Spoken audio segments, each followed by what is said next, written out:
Salam à tous et bienvenue sur Maroc 24. Ne manquez pas nos mises à jour quotidiennes en vous abonnant à la chaîne et en activant la cloche.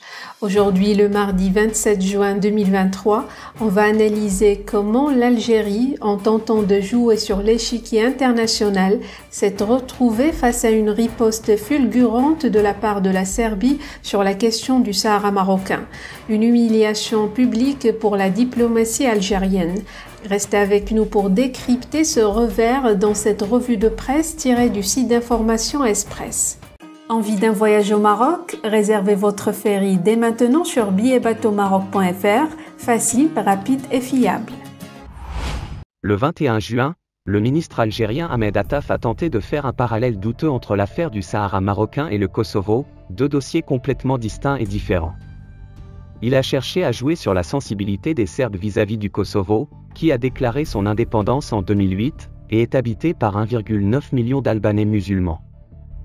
Vous connaissez très bien nos positions vis-à-vis des questions sensibles pour votre pays, particulièrement la question du Kosovo.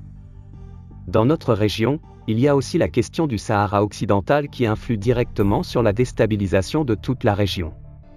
Le non-règlement du dossier a entravé et continue d'entraver la réalisation d'une intégration régionale bénéfique pour nos pays, avait déclaré Attaf lors d'une conférence de presse avec Ivica Dačić, le ministre serbe des Affaires étrangères. Le ministre algérien a également déclaré avec assurance « Nous avons une convergence de vues concernant l'ensemble des questions internationales ». À l'issue de cette rencontre, la diplomatie algérienne s'est même félicitée de la convergence des positions de principe concernant les questions d'intérêt majeur pour les deux pays, notamment la crise du Kosovo et la question du Sahara marocain. Selon Attaf, ces deux dossiers résultent de la transgression du principe de sacralité des frontières pour le Kosovo, et du principe de respect des frontières héritées de la colonisation pour le Sahara occidental marocain.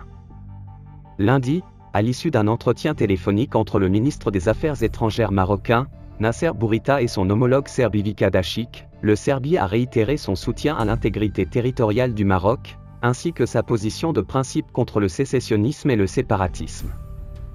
Le chef de la diplomatie serbe a également réitéré le soutien de la Serbie aux efforts des Nations Unies pour parvenir à une solution politique réaliste, pragmatique et durable à la question du Sahara, dans un esprit de réalisme et de compromis, et dans le plein respect des résolutions pertinentes de l'ONU, a indiqué un communiqué du ministère serbe des Affaires étrangères.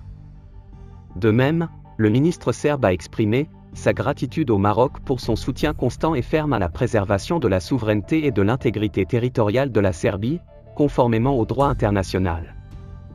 La position de la Serbie est unanime quant au soutien à la souveraineté et l'intégrité territoriale du Maroc et en 2018 déjà, le même ministre l'avait clairement exprimé. Avec les sorties médiatiques erronées, l'Algérie et son ministre Ahmed Attaf se sont non seulement ridiculisés, puisque la réponse de la Serbie a fermement soutenu le Maroc et son Sahara, mais entre les lignes, Belgrade considère que l'Algérie et sa création, le Polisario, sont des acteurs du séparatisme. Pire, l'Algérie qui se range du côté de la Serbie et affirme ne pas reconnaître le Kosovo, perd aussi en crédibilité sur la scène internationale et montre l'inconstance de ses positions. Alger prétend être un pays qui défend l'islam et la Oumma islamique, alors que les Kosovars musulmans ont souffert des affres de la guerre sanglante menée par la Serbie, toutefois le régime algérien a choisi de lécher les bottes à la Serbie. C'est d'ailleurs cet argument de la soi-disant « défense de l'islam » qui est utilisé par l'Algérie pour attaquer le Maroc depuis la reprise de ses liens diplomatiques avec Israël. Pour rester informé, je vous invite à regarder les vidéos Maroc 24 qui s'affichent sur votre écran.